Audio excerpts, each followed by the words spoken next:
right now, when you're up here working Sturgeon Bay and the waters of Green Bay for these walleyes at night, it's very important to pay attention to what you're doing as far as when you're setting up your crankbaits. The ones closest to the shoreline are always the most productive most nights. Now sometimes on the outside they go, but you really want to keep your focus on the inside. Secondly, when you get one on, especially on a night like tonight when we've got these big waves, somebody's got to be focused on what's going on with the shoreline, because it's very easy to make a mistake here. You should automatically start cutting out on a rough night. So when setting up these crankbaits, what we're trying to do is stagger our baits along the break.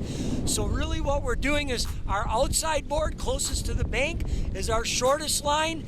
The next one, we're going to be a little bit deeper, and then the inside board is going to be deeper yet. So for example, I'm running right now tonight 40 on the outside, 60 in the middle, and about 80 on the inside. So what that's doing is giving me the opportunity to keep all three of the baits on the inside perfectly in the strike zone.